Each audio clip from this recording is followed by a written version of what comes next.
Hello, everybody. Welcome to the show. Hope everybody's having a wonderful evening tonight. I am Brendan. This is Brandon, and we've got more Seahawks stuff to talk about today. We have got a preseason game number 2 coming up here. Number 2. And tonight we are going to break it down, talk about these Dallas Cowboys a little bit, talk about some things to watch for, talk about where we should be looking for the positives, maybe where to look for to see if we can find some negatives. We're going to go through it all tonight. How you doing tonight, Brandon? First, let me just say. I'm doing great, man. I appreciate you having me on your side of things. I know we got going both ways, but we're technically in your house tonight. So thanks for having me here. I'll try not to muddy up the furniture too much. Right. So in terms of Seahawks news, since we last met 48 hours ago, not a whole lot going on. Not a whole lot different. Pretty much the same stuff going on. Would you agree with that? I would agree with that. Yeah, it's been a very it's been a good training camp period, but it's been one of the quieter ones in recent years as far as there's not being a story that's sort of jumping out at the forefront as we go through. That's an eye catcher, if you were. Mhm. Yeah, the main things that we've learned over the last couple of days would be quite a few players actually came back from injury today. We had Trey Brown come back today. K9 was working with the team during the contact portion, so he's pretty much all the way back at this point, so that's good news. Sutherland got hurt yesterday, but was practicing today, so whatever it was obviously couldn't have been very much. So we are definitely getting a few people back, so that's definitely a good thing. And other than that, things are just kind of going the way they've been. Anything that you want to throw in about as we head into preseason game number 2? No, I think you want to get it's a little bit of just everybody's just trying to stay alive a little bit as you get through training camp. Let's get to the real games with everybody in our roster fully as envisioned when we're in the offseason heading in, and where you're not, oh, this guy went down for the season, kind of like what's happened to the Broncos a little bit at certain points this preseason, unfortunately. So you're at the head of that where most of these injuries are soft tissue, where people are going to come back from them relatively quickly. If they're not back now, they will be back. The team's obviously going to be careful where they can with certain guys. So you're going to get everybody back, it sounds like, for the most part. And there seems to be more of a building, feeling here that Adams is close to getting back, I guess. That's been, I don't know, much a change, but that's not as much something I've heard of, Brendan. I'd love to know if you feel the same. There's just a general feeling that's kind of been building where there was a question mark for me in my mind a couple of weeks ago, but the way that they're talking about, the way the coaches are talking about, the way Jordan Brooks talks about it, I feel like he does seem like he's en route somewhat soon. Yeah, the implication seems to be that Brooks and Adams were right close to each other in their rehab. So now that Brooks is here, Adams can only be a little bit behind. Yeah. So I definitely agree with that. I would expect that to play out that way as well. Still waiting for word on a guy like a Mike Morris. He's still out. He's missed a couple practices in a row now. Vi Jones has now missed a handful of practices. He may be out a little bit longer still. Obviously, Witherspoon looks like we're going to get him back sometime next week, which again means he's missing most, if not all, of the preseason. Which I I think he's talented enough to make contributions this year, but it may not be immediate. Can you remember the last rookie who missed really the greater part of training camp, who then went on into that rookie year with the Seahawks and had some kind of impact? Well, no, actually, earlier today I was thinking about the opposite thing because I remember Rashad Penny missed training camp in preseason, and he did not do anything until like week 12, week 13. Now, that's Rashad Penny. That's not a prospect of the caliber of Witherspoon, but he's also a running back. You got to figure running back should be a little more plug and play than cornerback. So, Well, to your point on this, though, too, LJ Collier came in his first year. If it was a broken hand, he got something happened initially in training camp, knocked him out through training camp. He never obviously developed further beyond that. But I think there's more of a collection of stories we can find of recent examples of when players run into that, they have a hard time contributing. It doesn't mean that they're wholly removed from contributing, but it definitely sets them back behind the eight ball as far as our hopes for what they can be and where they are going to align in at. mm-hmm. Okay, so I think that's about it in terms of like midweek team news, right? We had a little bit of roster churn this morning, brought back Matthew Gotel, nose tackle, who I think was here last year for a little bit. So welcome back. Welcome back, Mr. Goat. Yeah, and we let Robert Cooper go again. It seems like he just can't get into shape. That seems to me to be what's going on. There was one shot I was digging through for building a thumbnail, Brendan, and I got with one shot where Cooper's chasing down in the back end of things, and his jersey's flopped over the belly, and it looks like double the Brandon Mabane jelly roll belly on him. Remember Brent Mabane with the Oh yeah, little, I and remember so that. add twice, and that's him just running in the open field as his belly's flapping, and is like, well, I'm not using that for a thumbnail. I'm trying to make people throw up. Oh boy. Yeah, that's not a pretty image. Although sometimes that's what you want from your nose tackle. Maybe we're moving away from that. We're moving away from the 400-pound nose tackles. I think you just kind of took it logically into the direction where it's heading now, and that this is now going to maybe start to move away from these guys being at that 350 range because they need to move. They need to be able to get out and impact the outside part of the game. They can't just be expected to handle their A gap anymore and be like, that's good. You've done your job. You did your little bit, your little tiny part that we want you responsible for, because you don't expect them to do pass rush in addition to it. So those days seem to be kind of maybe going out the door there.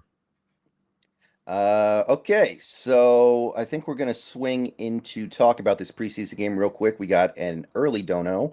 Empower code. Thank you for the $5. Let's go, Killer Bees. Thanks for doing what you do. I really appreciate your coverage. Never change. Thank you, Empower. Thank you, Powder. Never will, man. We'll keep it rolling. So thank you, brother. It's good to see you in the chat too, man. Mm-hmm. Okay, so Dallas Cowboys. The game is in Seattle. We had bad information on Tuesday. We said it was in Dallas. It is not. This is our second and final preseason home game. So, Dallas, the Dallas side of things, we already kind of know what's up. They've already said they're not really going to be playing their veterans this preseason. So, not going to be any Dak Prescott, no Tony Pollard, CeeDee Lamb, Tyron Smith, Zach Martin, Micah Parsons, Trayvon Diggs. Probably not going to see any of those guys.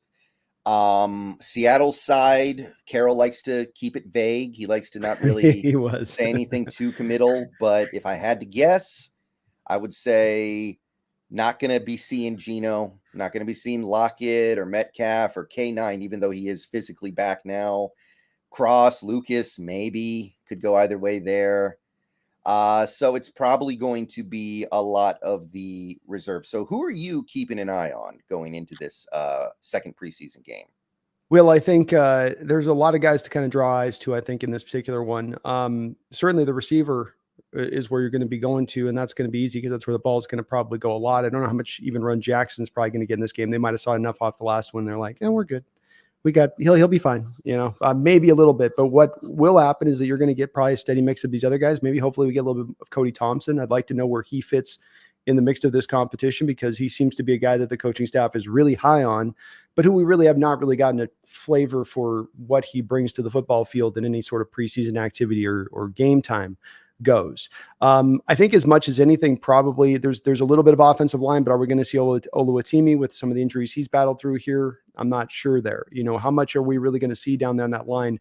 Can Bradford step forward, Brendan? He struggled. That PFF score was brutal. It sounded like from Carroll's press conference when he was talking about Bradford, they liked what they saw out of him a lot. So they were certainly a lot higher on him than what the coaching staff viewed, at least as far as what Carroll said. And he didn't have to say that necessarily. So a little bit of Bradford, but really it's the defensive side of the ball that you go to, where it's how are the edge guys going? More Tyreek Smith, more Boye Mafe. Those guys really showed up, and I was really liking what I was seeing. Can a guy like Jacob Bell, really just overtake this job in a way of, you're on the fringe. There's no chance you're getting this job. There's no way you can make this roster. We've got it already set. I mean, you're going to have to, and again, and again. And if he can stack those kind of performances, make it that decision really hard for this coaching staff. I think that will be interesting to really check out. Hopefully more Devin Bush. I really liked what I saw from him, Brendan, in going back and reevaluating the footage, especially the all 22 shots, where you really get a feel for, some of what he was doing a bit. He was all over the field. Secondaries, obviously, Kobe Bryant at safety. Like, is that going to be something that's really something we can work through and is going to make sense back there? Trey Brown coming back. Trey's got to get better in the tackling game.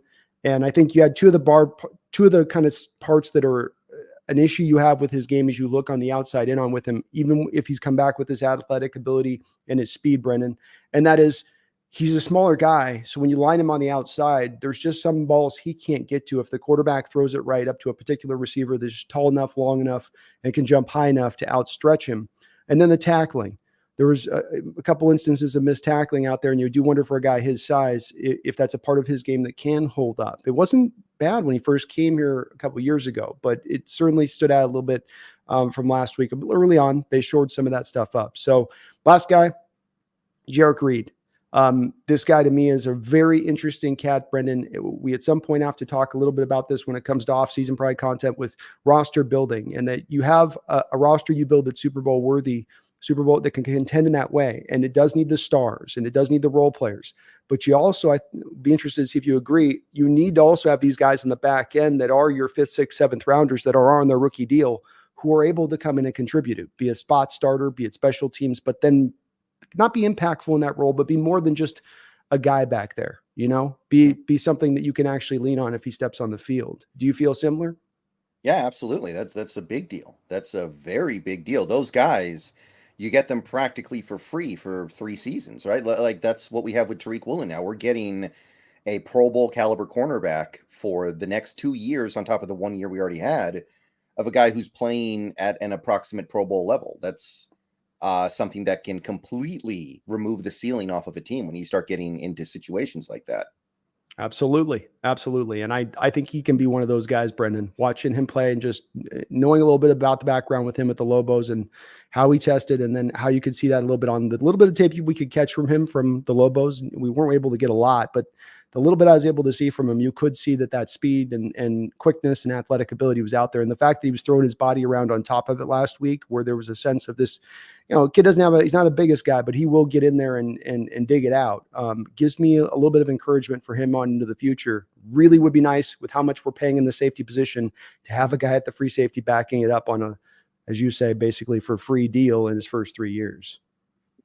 Yeah, it's like getting those second round picks in baseball. If you can get basketball, you hit on a second round pick and they're basically playing for free. And it's so rare to hit on those second round picks in basketball. It's not like football at all, where you have hundreds of really good players in every class. Basketball, it's like 6. So if you can find one of those guys, it's just completely changes the your ceiling as a team, I think. So yeah, that's a big deal too. But the Kobe Bryant thing that you mentioned, I do think that is definitely one of the most interesting things to keep an eye on, because it just seems like there's a little bit of a low ceiling on him as a cornerback. I was watching some of the stuff from camp where JSN's just cooking him. He was one of the guys who got cooked pretty much every time in one-on-ones against receivers. Pretty much everybody else would at least make one standout play, like Witherspoon, Trey Brown, Jackson, et cetera, but it just seems like there's something he just can't quite keep up. So if you put him in that role where he's allowed to play as safety, I actually really like it. I know that we already talked about how you were a little concerned about jerking a guy around, and you definitely don't want to do that. But I have to say that I think this is for the better. Yeah, I'm not opposed to it in the respect of I don't know as much as what, like you mentioned, I think a good point, which is that the practice here factors in. You and I have only really the snaps that we can go off of with Bryant last year in the preseason on the outside. And even then the Steeler receiver was giving him a pretty hard time at that point, which doesn't help his case, even though that's small, little tiny sample size. But the coaches do have that practice, and they do have that to fall back in on and lean to as far as their determination on can he play on the outside or not. I was hopeful that he could slide into the slot last year. My real opinion on this, though, if you want to twist my arm on this one, is that I think he's probably best on his outside with some potential to be a safety, that he can maybe move to that place. I think slot at 6'1" in his size, and the fact that he's not necessarily he's good. He's got good bounce and good springiness in there, but he's not necessarily like he's not like Witherspoon. I mean, Witherspoon's kind of on the other end of the scale in that twitchiness end of things. And so when you put Brian down there, you show him all these one-on-ones going up against Jackson one-on-one where he's 2 steps away from him, and he's got to, as opposed to being able to lean into his cover 3 responsibilities and zone techniques that can allow him to kind of cover some of that stuff up. I do wonder about some of that stuff, Brendan, as far as maybe he could play out there, and that the coaches are actually being driven in this decision to do it because of, well, corner stacked up right now. Got a log jam. Safety, Is Jamal going to be coming back? Is he going to be healthy? Then we only got Love back there. Well, let's get it. Let's move. Which is it? Because if it's being driven by the fact this is his best position, 3 positions in 3 years or not, I'm in favor of it. If it's being driven by the fact that they have what they would consider a depth inadequacy at the safety position, then that has really nothing to do with what's best for Kobe Bryant or where he would play at his best. And that's where I wonder. I don't say I have a certain answer on it. That's the part I do wonder about this move. Right. So looking at the defensive side of the ball, the most interesting guy we're going to go up against on Saturday, probably Deuce Vaughn, right? Because we know we're going to get a little bit of Cooper Rush and some Will Grier, not a ton of compelling stuff there. We're going to get some reserve receivers that are not really high-level NFL guys, like Jalen Tolbert probably is going to get out there a little bit. We'll see him. We're going to see that one kick. Oh, Turpin probably line up at receiver a little bit, but it's not going to be any of their heavy hitters at receiver. Offensive line is probably going to be a lot of backups that aren't going to play unless people get hurt. But Deuce Vaughn is a guy who seems to have kind of asserted himself as being a part of this Dallas offense this season, like when the games actually count. Yeah. So could be a little something to test against this run defense, even though I know we won't have very many starters out there either. But I think Deuce Vaughn's probably the second most interesting Cowboy that will actually play in this game. Would you agree with that? Yeah, considering we're not sure on who else might be playing, that's probably about as good as any other on here. A little bit of the defensive line, because if it's like Haskins playing, or one of these, we've talked about one of these guys with the Cowboys being so stacked up on the defensive line, one who may be either A, available at the cut down day, or B, that they just straight cut them, and who might still be able to play, and we can maybe lock in on a little bit of that as well. I think in addition for our Hawks. Yeah, I could definitely be open to that. Like, to me, by the way, the reason why I said second is that I think that Mozzie Smith is probably the most interesting Cowboy that will play, because he's a rookie. He's going to play. And I got to tell you, I'm really disappointed that Oluwatimi seems like he's not going to be ready to go. This would have been a great opportunity for him to play against an NFL caliber defensive lineman and show, hey, I should be starting, or you at least have to give me the opportunity to start if you decide you can't have Phil Haynes out there. This can still work, but he did not participate in the team drills today, so I have to believe he won't be available on Saturday. Yeah, I would guess not. And I agree with you. It would have been a nice test to be able to see how he's going and how he can move along. It'll be a good test for the offensive line in general, who wasn't really able to create many holes last week. That was the part that they really struggled with across the board, starters or the depth through. And I'll tell you, the Cowboys, I don't know if you thought this way, but I thought the Cowboys approach, I'd call it not bad or good, just it's an interesting approach what they're taking. And taking Smith as they did in the first round, a guy you and I both saw is really a great run stuffer, sure. But what does this great run stuffer do for a defense that was already kind of solid on the defensive line? And maybe they're smart, and maybe it's going to help to take that defense off. And this will probably be more of a discussion you and I will have when they play them later on in the season. But that is going to be, I think, one of the nice things about the testing in the run game this week, if we start to see that get a little bit better, is you have a tougher test, even with the backups and third stringers here from the Cowboys, to be able to kind of get a better measure on some of these guys. I still am expecting Stone Forsythe to move nobody and to pass protect reasonably well. I mean, it'll be not beautiful or perfect, but it's okay. But get a little bit more push up front would be nice, I think, on the offensive side of the ball against that line. Yeah, I mean, Forsythe, the problem even in pass protection, he is so slow out of his stance. He is very slow. The guy gets around him before he even stands up. So even on that front, it's tough. I just say he's just really reliant on his length, Brendan. That's how I put it. He's not slow. He's just really reliant on his length. Yeah, okay, that's the optimistic way to put it. But you're not wrong. You're not wrong. And he is, he's a 6th rounder. We liked him a lot as pick, but at the end of the day, he's a 6th rounder that usually settle into what they are. I think the thing you're hoping to do, like we talked about with the Jarek Reed thing, you've got to get a collection of these guys that are on these kind of things, so you can sign the big boys, so you can accommodate this, accommodate that when you need to build onto the roster in other ways to go for something specific. So you have a Forsythe, you have a Jay Curhan, you have a Jarek Reed, you have all of these guys later round / undrafted rookie free agents that are dirt cheap, And now you freed up the cap in other ways to go out there and make another point of impact to really help the team out. So that's where their value lies in. If we have to start Storm Forsythe for a back half of a season, I would register to guess that Schneider would probably be making some kind of trade out there. But if he's got to go out there and hold the line for a couple days, it's going to be avert your eyes. You're going to be peeking through the, okay, is he, but he could probably keep the boat somewhat afloat if you had to, but your assessment's 100% accurate and on point with him. You're not going to get a lot from him. Yeah, and understand this is not me knocking the team. Like there No. aren't that many good left tackles out there. You're not going to be able to have enough left tackles for there to be 2 or 3 good left tackles on every team. Yeah. So it just kind of is what it is.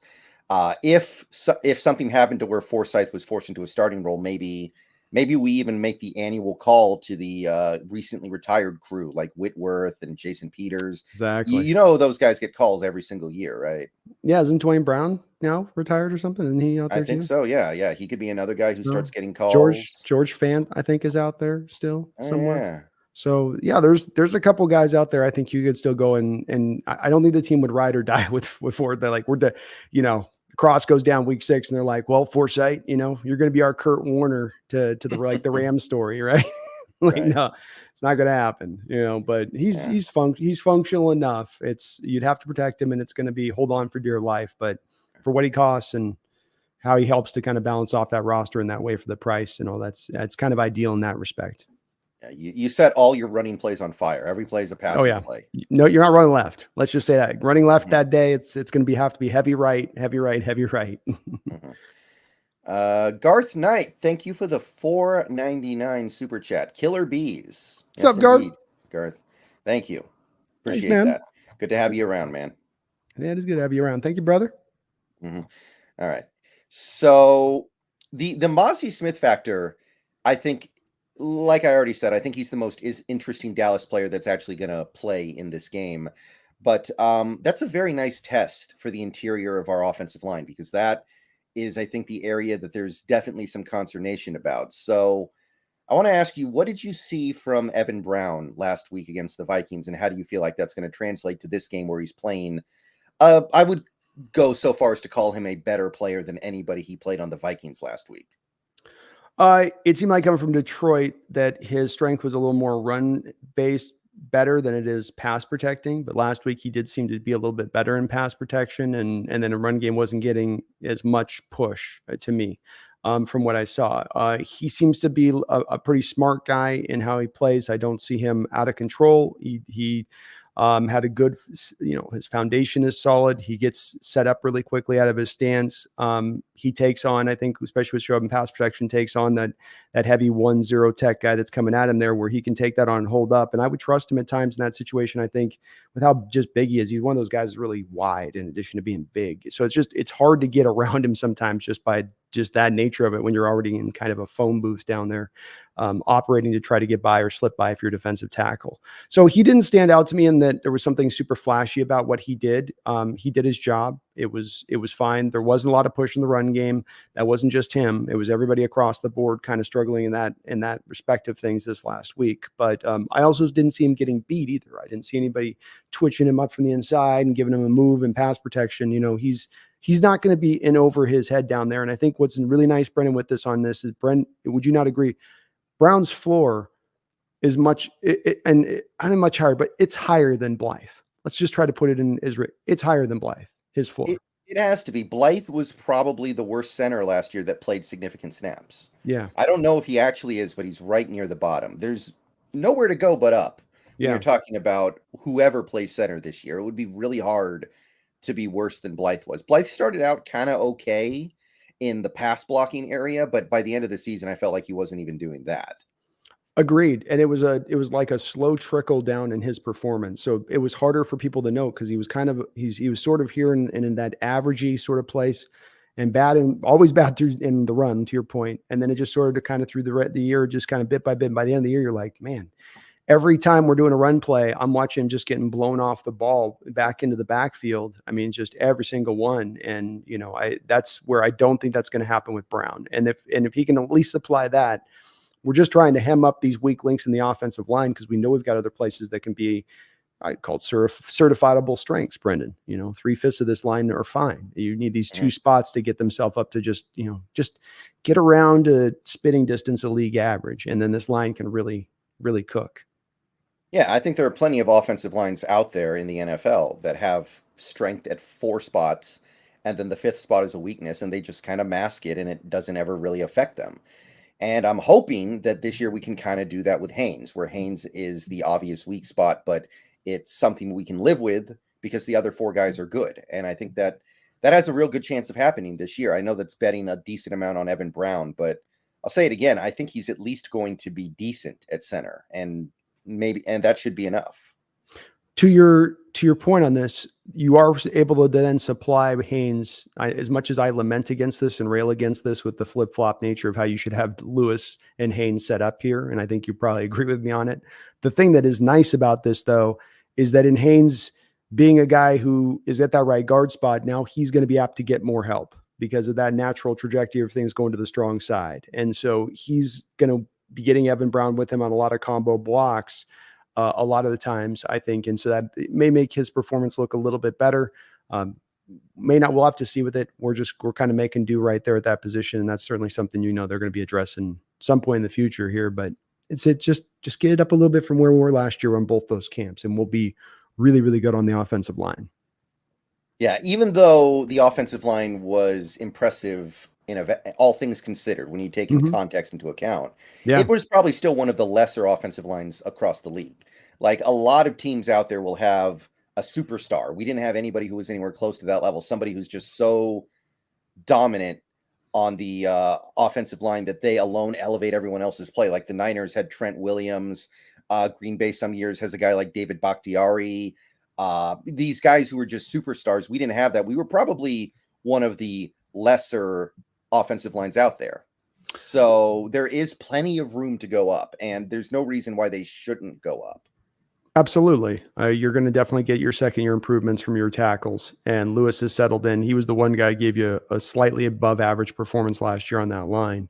And now you just need to take up those two positions that were well below league average, that were really like anchors on the whole unit, pulling them down. And that all goes together in the blender, and that should spit out a unit that can, to me, slide into being a top 10 unit overall. And if you take their metrics across the board, I would think that, especially being a unit that'll be very strong, I think, in pass protection, especially where you're going to give Geno the opportunity to really be able to survey the field and, cut things up. Real quick here, Y2KHA, thank you for the $5 super chat. Love the team versatility. On defense, Witherspoon plus Love, interested to see how we fit them both on the field. I want to see them see 75% of snaps. That would be kind of hard, right? Because as of right now, Julian Love is your third safety, probably, right? Mm-hmm. Yeah.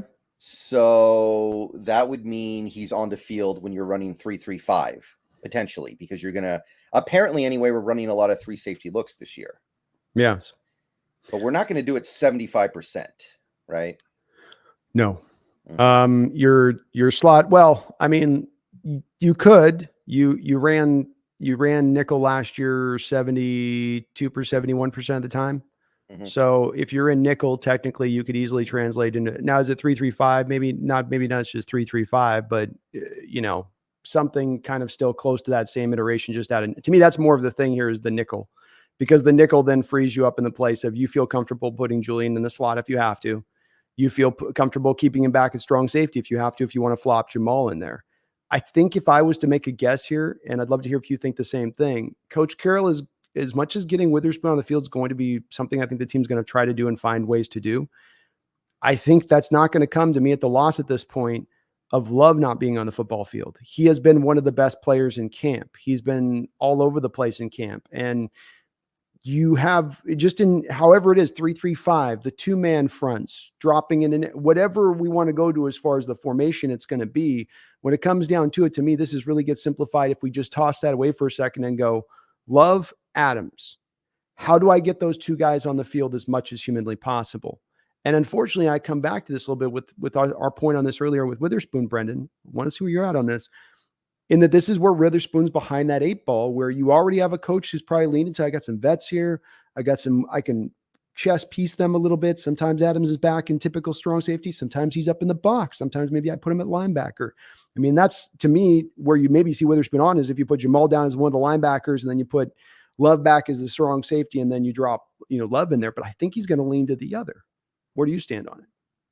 Well, first of all, just in a general sense, I think that there's going to be a lot of mixing and matching of personnel throughout this season. I don't think there's going to be any one personnel group that we stay in like the whole season.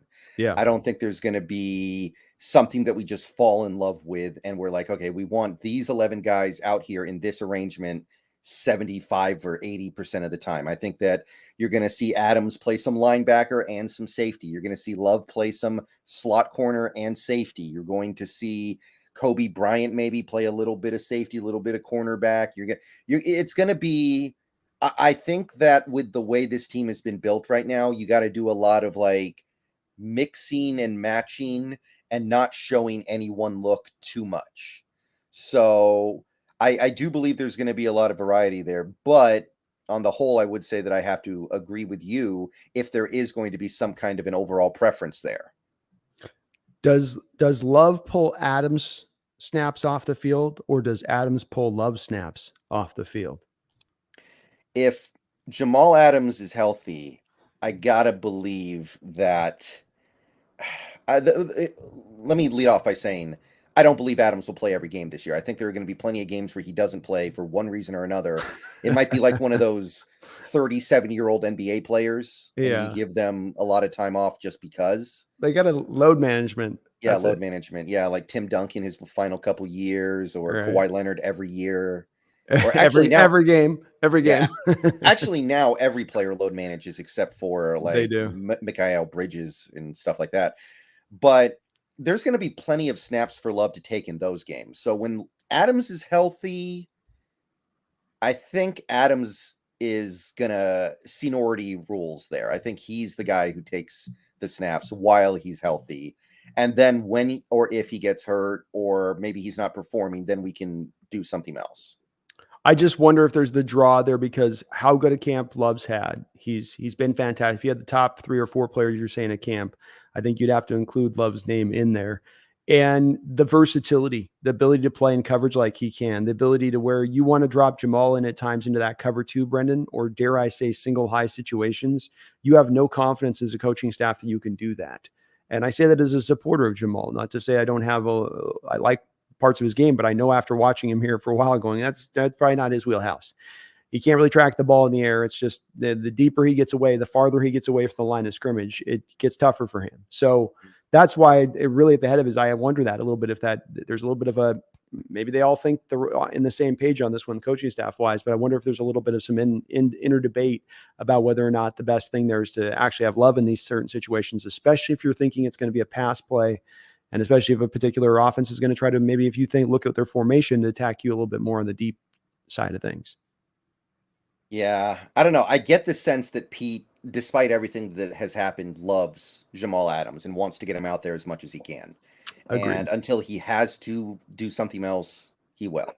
Yeah, I agree. That's a good bottom line way to put it. And we'll just have to see how it kind of goes through the year too, if it does evolve a bit.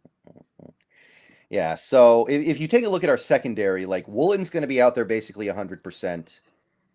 Jackson's going to be out there basically 100% until Witherspoon's ramped up. Then I think Witherspoon kind of takes that. And I think Diggs is going to be out there basically 100%. He's basically, I think he played every snap last year, now that I think about it. Yeah, just about, yeah. Not seeing that changing. So there aren't that many slots that are open to where a player like Love could be on the field 75% of the time. That's tough. Yeah, it's going to be hard. The only way it can happen, Y2K, I agree with Brendan that it's unlikely to happen. The only way it could happen if Coach Carroll and Clint Hurt tap into their inner creativity, do a little last trip and then come out of it and they're like, we're going to throw everything at them, and they decide to go very like defensive back heavy, like and really committing to a 3 safety look regardless of the fronts they want to use. That would be the only way it can happen, but that's hard to predict when you've never done that before. It'd be cool to see. It'd be awesome as an iteration of the defense and a change in Carroll's old defensive style a little bit, but it hasn't been done yet. Yeah, if you have Adams out there because he's so good against the run and can even play pseudo linebacker, I feel like you could get away with that. Like that offsets some of what you're giving up in your front because you have Adams out there, right? Yeah, especially if you're going to do a little bit like we did this last week, with there seemed to be a bit more of a prevalence of leaning into the heavy fronts, and if not just heavy fronts, dedicating more guys down around the line of scrimmage on run plays, as opposed to being they're dropping to depth or they're off. They're sort of their initial instinct post snap is to be going backwards rather than forwards. So if you're going to provide some more help as well, and that it's not Jamal out there having to hit a run fit with a dip around a guard coming down second level, and there's not another player to go, oh, you're going to bring the guard out. Well, now there's a clear gap for me to come as the slot and drive in there and go make the tackle if you do come down on Jamal in that situation. I also think some of this is, Brendon, too. You can do some of this from a predictive standpoint based upon the offensive formations from a given team you see week to week, because there's certain teams that are not like the Rams where they'll run everything out of one kind of formation. There's some of those teams that have distinct formations that they run, and they only run certain kind of things out of that. They'll only run out of this kind of formation, or they only really have a tendency to pass out of this formation. You can lean into those tendencies, put Jamal then in that will linebacker. I know it's two middle linebackers, but I like to refer to it as the weak because it's hard. Two middle linebackers in the reference is just tough to do. But then you could maybe predict it a little bit better to where you're now not having to worry about as much when you do put him down linebacker that they're going to come downhill and attack in the run game. And then he's really able to flourish down there because he can play games in the blitz. He can go find an easier point of coverage than what you get when he drops to depth with the flat routes and taking on tight ends, which I think he's really good in coverage in those situations. I think that's where Jamal really excels. And we didn't get to see a lot of it in that first year because he was blitzing so much and then playing so much cover too. But it does remain a part of Jamal's game that if he's healthy, this is why he was a top 10 pick in the draft. He wasn't just a top 10 pick in the draft because he's a good blitzer at LSU. He became a top 10 pick because he was a complete football player. Oh, yeah. Yeah, his coverage metrics have always been really good until he got here. I mean, his LSU coverage metrics were sterling, and New York, they were sterling.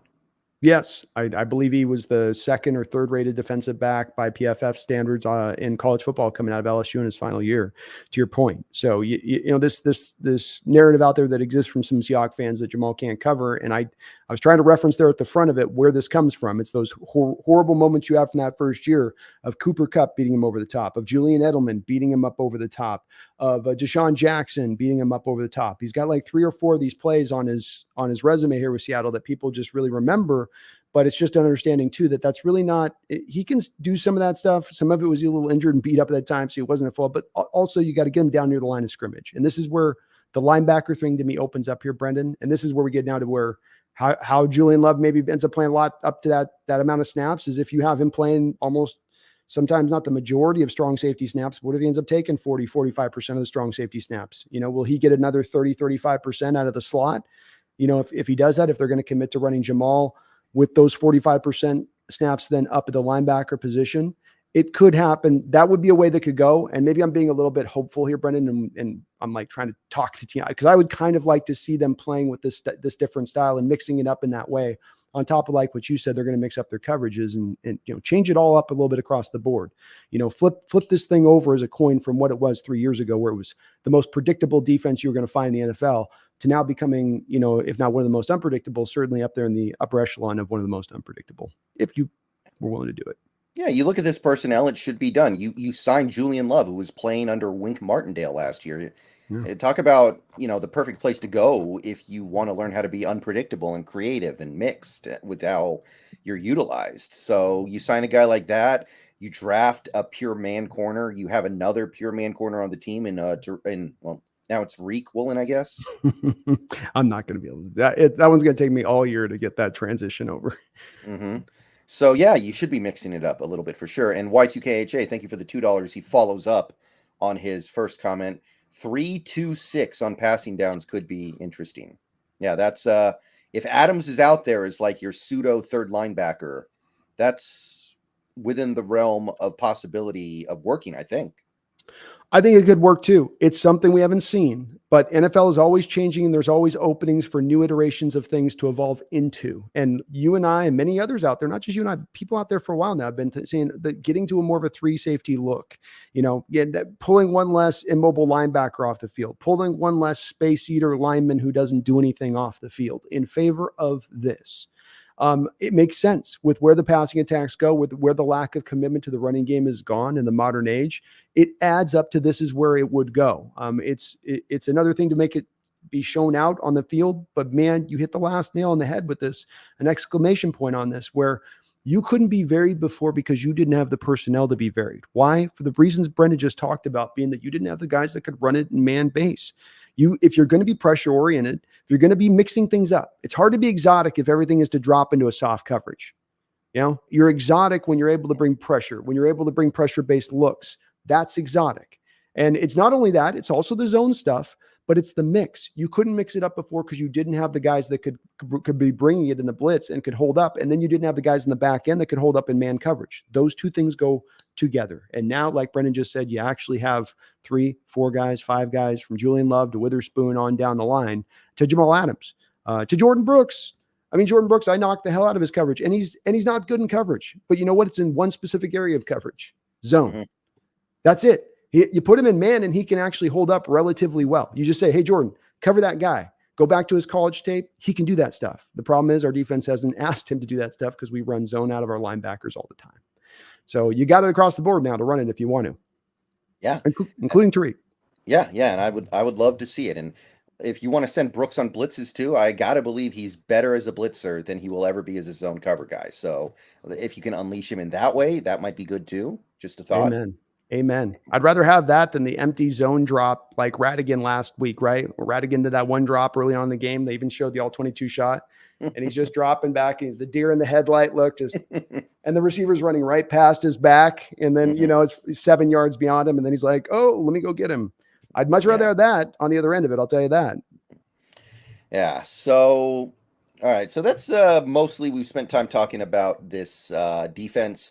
Going over to the offense here. I watched that game last week, and I felt Locke played good.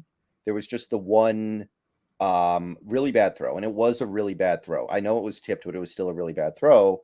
Felt like he played good, but coming out of that game, it seems like there's been a lot of criticism for the way he played in that game. PFF didn't care for him. I've got quite a few messages of people saying, Locke just doesn't look comfortable back there. Well, what did you take away from that game on Locke's front, and what do you want to see from him on Saturday night? Locke's a tough evaluation, and I can understand the people that had a view of that game where they weren't as high on him. I don't share fully this sentiment, but I do find myself sympathetic to it to a certain degree.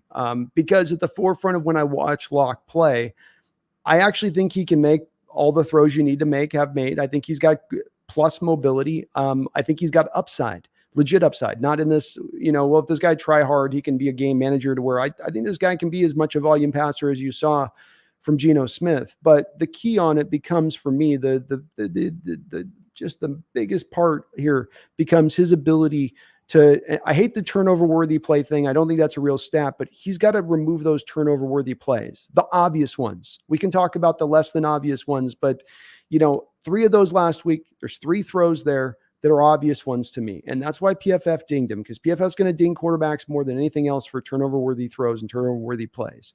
And those plays were pretty much very clear there where he couldn't feel the pressure on the backside, just like last year in the game against the first preseason game. He couldn't feel, not only did he not see the blitzer coming on the backside, which it was his job, and he said this in the press conference, I'm not being hard on him, it was my job to pick it up. Carroll also said in this press conference after that game, it's his job to pick it up. He's got to pick that up in the deal.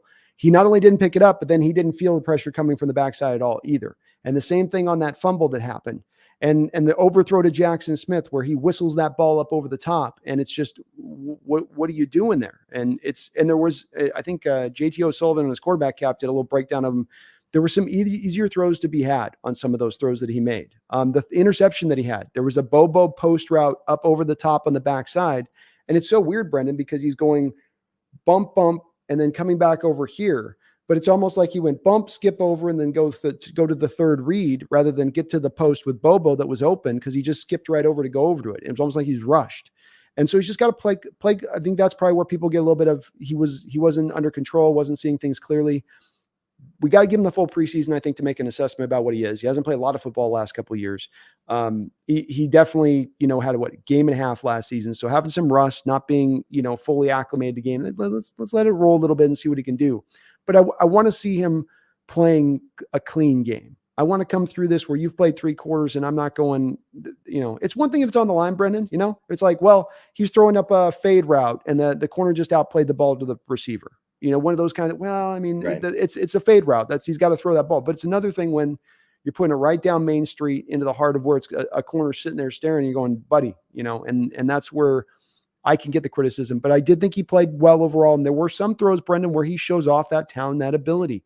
The Bobo, the Bobo was one where here's where he shows you on the deep throw to Bobo, where Bobo had that sick release off the line of scrimmage.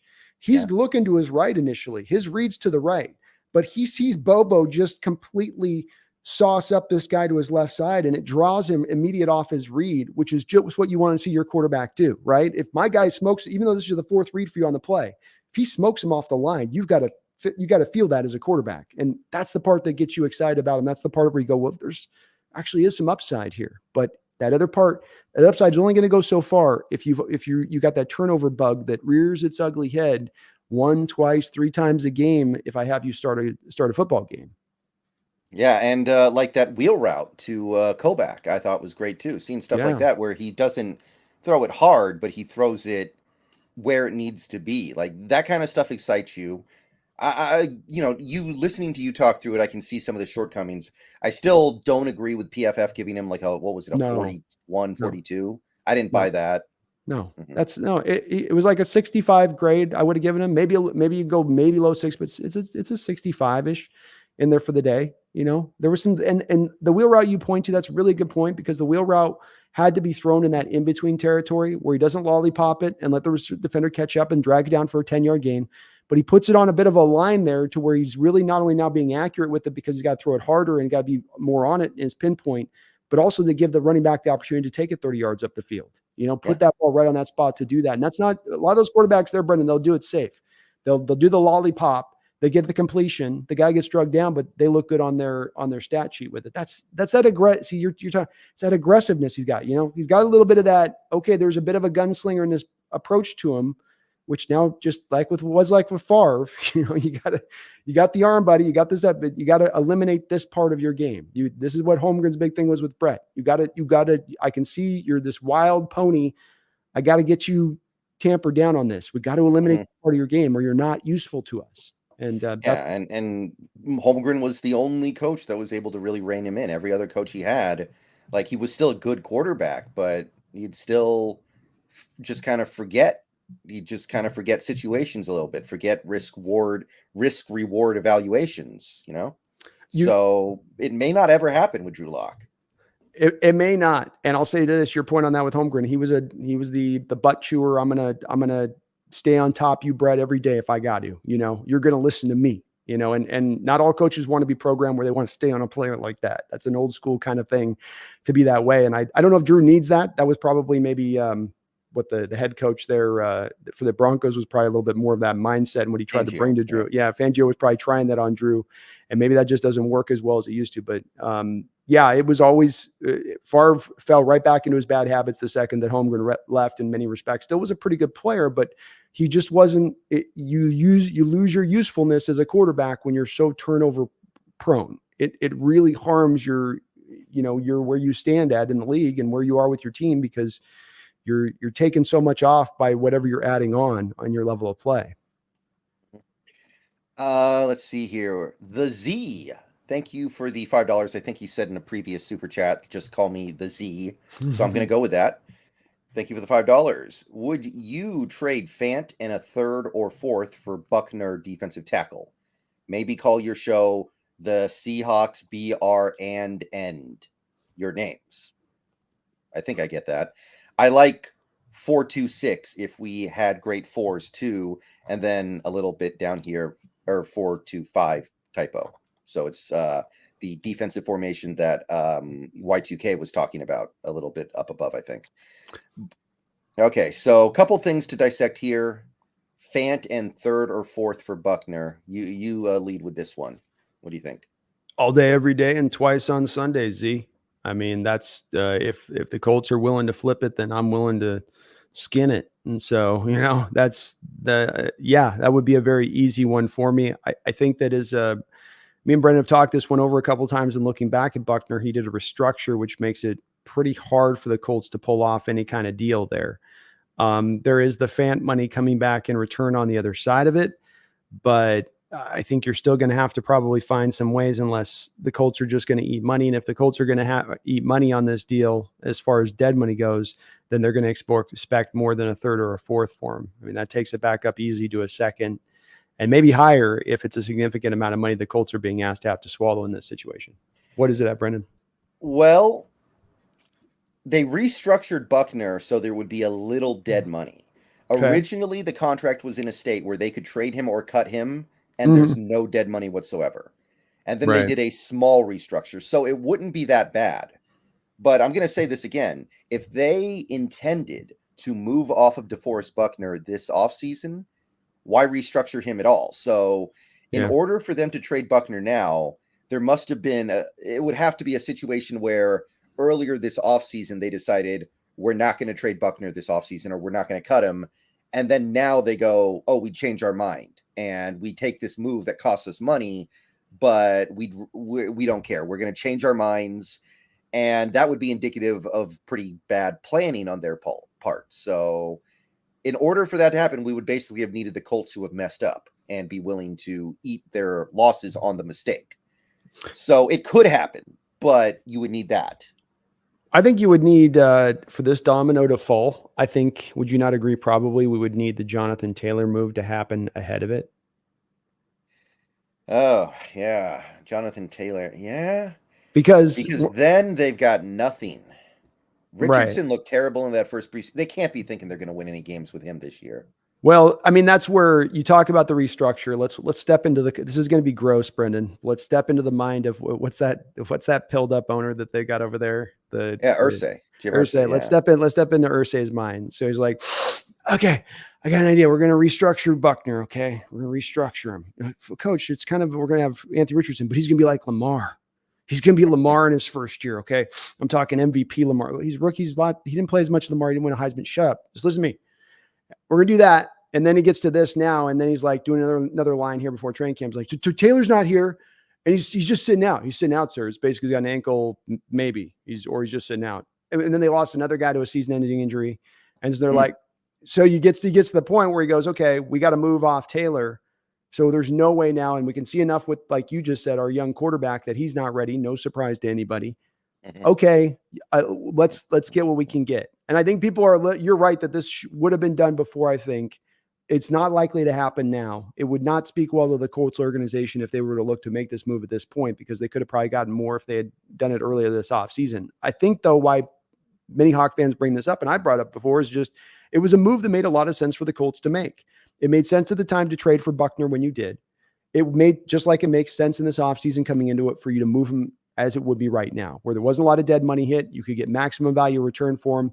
By the time you're good again, he's going to be on the downside of his career and up for another contract, and you're not going to want to pay him. So get what you can get. But they didn't make that determination. They decided, no, we're going to go for it. And I think that Brendan had been a little bit talking themselves into that division being one of the more lesser divisions in football. And so it's wide open. A rookie, why couldn't a rookie come in? I know I joked about Lamar, MVP rookie, but I mean, at the same point in time, maybe they walk in and go, well, but look at the division. This isn't the NFC, this ain't the AFC North. He didn't have the, Steelers in his division to go through. So why not us?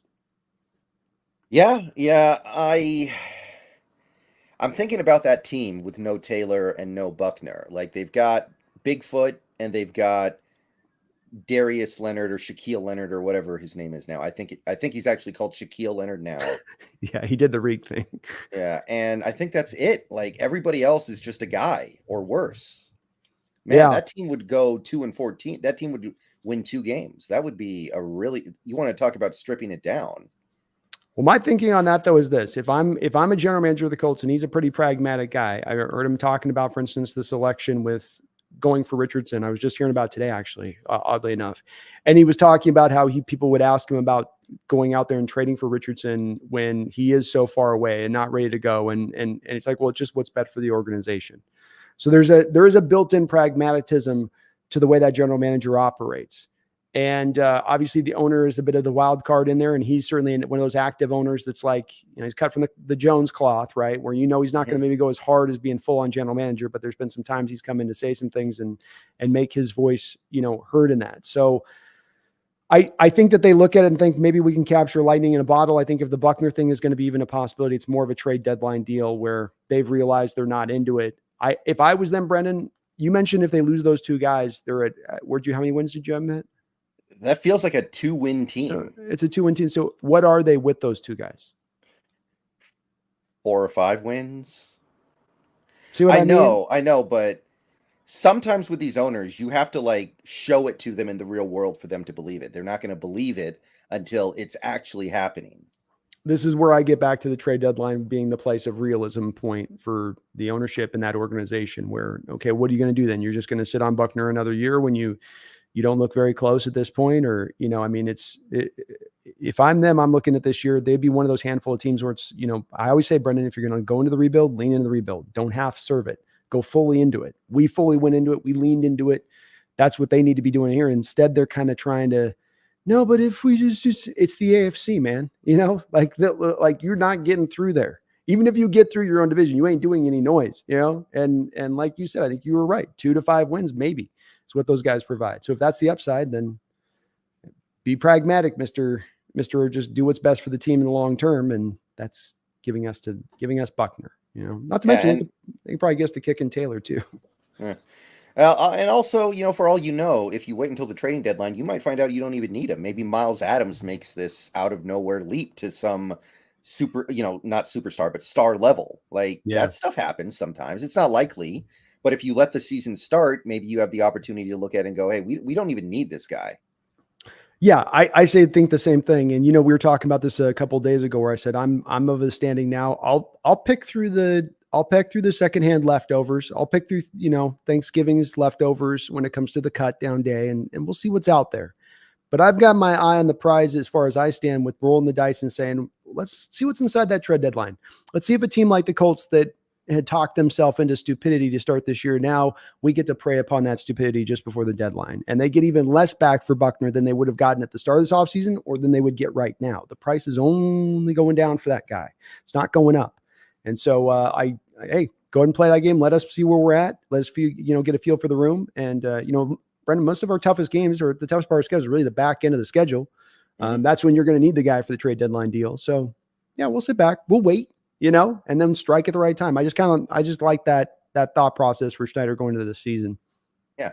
I think pretty much any season, you should at least be making phone calls. Mm-hmm. Even if you're not a very good team, you should at least be on the phone calling up, all these GMs trying to see, hey, maybe he's a little tipsy. Maybe he's not really thinking straight. Maybe I can get him to agree for this trade that under normal circumstances he wouldn't, but maybe they just had a really tough loss. Something weird could be going on to where, hey, you make that phone call, you never know what's going to come of it. You never do. And it's why I like to have the ear on the floor from our general manager versus some other teams out there that get a little more stagnant in their roster building when we get to this point onwards through where they say, we did what we did, what we got's what we got, and we're going to roll with it. Where our general manager recognizes this can be where a market opportunity presents itself, where you don't know the situation, but there can be a situation created by a team. It happens all the time where desperation sets in, or they've decided they're just out, or a player's pissed off at his situation there. And if you've got flexibility to go make a move, it takes having that flexibility and, the stones to go out there and do it at a time when a lot of teams are like, you have to have a build in the off season. You have to have them go through the mini camps. Modern NFL, I don't think you have to have that length of time of indoctrination into the team to have a guy hit and go fully. Did it take McCaffrey a long time last year to go on the hit? Did it take Kadarius Toney a long time to come in there and hit? No. Did it take Odell Beckham a couple years ago with the Rams a long time to come in there and hit? No, not anymore. Not in the modern NFL. Guys can get in there late and they can get rolling and be every bit of what you need and more. Yeah. Looking at it, by the way, Buckner, he turned 29 this offseason, so not really that old. Had 8 sacks last year on a bad team, a really bad team. Mm. So I don't think there's any real concern about him being washed up yet or anything like that. So that's And he's pretty good. he's cut from the freakish cloth. I've often said that I'm of those people that complain to being 33, 34 years old. It's those guys that oftentimes are super big, super strong freakishly or super athletic freakishly. Then when they lose that half a step, they're still really hard to deal with. It doesn't make it's not like they've suddenly now become a shell of themselves, but now they're just a little bit less than their superior dominant self of what they were in their prime. And I would have no hesitancy with Buckner with his age. You mentioned his production has been solid with the Colts, as it was with the Niners. I would not think twice about making the move, nor would I think twice about signing him to a contract extension. I think he's one of the top 6 or 7 best defensive tackles in the sport, and easily so. Yeah.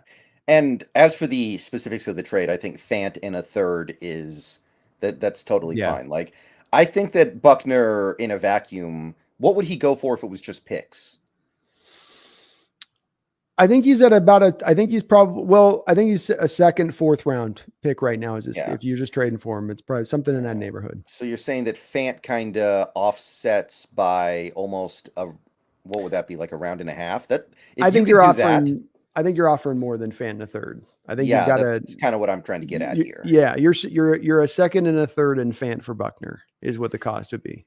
Yeah, when you think about it, a player like Fant has no value to the Colts if they're tanking because he's a free agent, and unless like, they're looking at maybe franchising him or signing him to a contract extension. yeah, that's really bad if they're thinking about tanking, though, right? Like that's not the kind of stuff you do when you're like for all you know, it's going to be a few years before you're even competitive again. Well, They might do it. It could be too. They think this is going to help our quarterback for the rest of this year, having a tight end that can, like Fant, be at least reliable in what he provides in the passing game minimum. Some of it could be too that they're more enamored by the second and third round. That's why I say second and third round pick and Fant. They could become more enamored by those points. Fant's just kind of a look-see thing for them. And then it allows Seattle to offset the salary structure of this deal so that they could sign Buckner to a contract extension and still keep everything fitting underneath the cap for the upcoming year. So it would be more in that line, less than them like looking at Fant as, being part of the puzzle going forward. Okay, next part of this comment, maybe call your show the Seahawks BR and end. Nobody likes puns, man. Nobody likes puns. No. Puns are so 1990s. Yeah, they get the eyes rolling. Yeah. And last comment here, I like the 4-2-5 if we had great fours too. I mean, if you're part of the reason why you might run like a 4-2-5, that's just kind of like your base nickel, right? At the end of the day, that's basically just like a basic 4-3 nickel setup. So I think it's just something you kind of run anyway, regardless of how good or bad your fours are, which I think he means defensive line. Yeah, I mean, you've committed to the outside linebacker standing up. So whether you count them as down linemen or not, I mean, they sort of still the same purpose of having the 4 linemen before. They're just alignments different, and how they're set up and move by a couple of yards where they're aligned. So it all is kind of the same thing, potato. It really is kind of just the same thing. And I mean, the 4 is fine.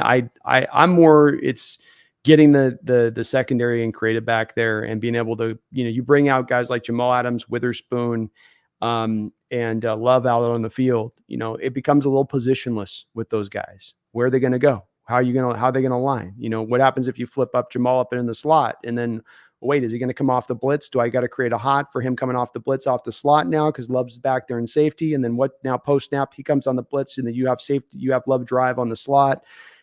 And then you still have Quandre over the top to keep things clean there. You could run man to the like. There's a lot of just creative approaches to what you could do in the secondary if you just commit to we want to keep these kind of guys on the field at all times, and then let's just kind of move them around a bit. You can have the amoeba defense at times. Pre-snap, moving this guy in, moving him out, moving him up, giving these offenses no real feel for what you're doing pre-snap. And that makes offenses that puts them in a pressurized situation. And it's just one of those little advantages that we've left off the board. I harp on it, Brendan, but you left it off the table for so many years. Here's what we are. We're cover 3. Guys in off coverage. You know what we're going to play. We're just going to come at you. You know what you're going to get. We're just going to come at you. You know what you're going to get. Like there comes a point of that. You know what you're going to get. You tell me if I play you as an opponent, Brendon, in any game, I don't care if it's a video game, chess, checkers, here's what I'm going to do. You tell Mhm, me that, I'm probably going to be able to have a bit of an advantage on you and how I counter you. Let's take mhm. that advantage away from offenses. And so less than it being about a 3-3-5 or 4-2-6, or the two-man fronts it's really about, to me, just get your playmakers out in the football field and then commit to being a little bit exotic in your approach. It doesn't mean you have to go heavy blitz and cover zero and all that. It doesn't mean that. Post snap, you can drop into your soft zones. Post snap, you can drop into your depth. But it does mean at pre-snap, they don't know exactly what they're going to get. And Y2KHA, thank you for another $2 super chat. In 3-3 or 3-2, how often do you see two outside linebackers on the field? I I don't really know how No, to. I none. wouldn't know. 3-3-5, you wouldn't. I mean, if you're going to run it by like the way the college runs it, Hmm. they run the 3-3-5 with the edges running like the 4 technique. So you have two Red Bryants on either edge of the defensive lines, basically, and then you have the zero tech over the top. And that's how the colleges programs do a lot of their defensive stylings, because they just know offenses won't commit to running the football. Hmm. So that's you're kind of, if you're going to start trying to say, well, what you're going to do then there is you're going to take Boye Mafe and have him put his hand in the dirt, and then you're going to have a Chenimoso put their hand in the dirt. You don't have necessarily undersized guys, but you kind of do a little bit at that point for what you would typically do with a 3-3-5. You can do it technically speaking, but I don't think they're going to run a lot of though it's being run in college a lot. I don't think that Hmm. it's something the Seahawks, they're more liking that the two-man front with the outside linebackers on the outside. They'd more lean into that and then just pure 3-4 looks. Yeah, yeah. It's I wouldn't expect to see a whole lot of that. But let's see here. We got one more from Scotty Mack. Thank you for the 9.99. Really enjoy the live stream. Thanks for all the Seahawks news. Quick question. What's your go-to jersey on game day? Go Hawks. Go Hawks. Thank you, Scotty. What do you got for jerseys? I don't have a lot of jerseys, so I've actually got one. I'm going to go get one of these throwbacks. I think I'm still figuring out which one, and Hawk Shop needs to stock them up enough so I can go find one. But I have a Magic jersey. I think every Seahawks fan should have a magical jersey. This is a jersey that you only wear on days where we really need the win. You can't abuse it. It's like psychic energy that you mess with. If you do, like, you overwear it, pixie dust will all drain out of it. But I got a Largent jersey I go to. Draft day, all 3 days, the Largent jersey. It's helped to bring us our last 2 drafts, frankly. I would pretty much give all the credit to that. So I'll wear it probably about 3 times a year, Brendon, 3 times a year or so. But that's my go-to. Yeah, I'm not a big jersey person either. I don't really like to wear them. I have a 12 jersey though. I figure that one's kind of immortal, right? Like you can never go Can't go wrong with wrong with that. it. Like, Nope. there are jerseys you can get, but you don't know how it's going to turn out. You could get a Tariq Woolen, and then in 10 years he's playing on the Rams or something.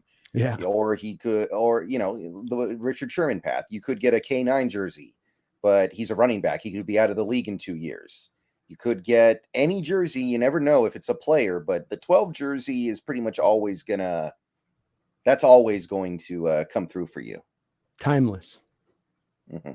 So I'm pretty happy with that one.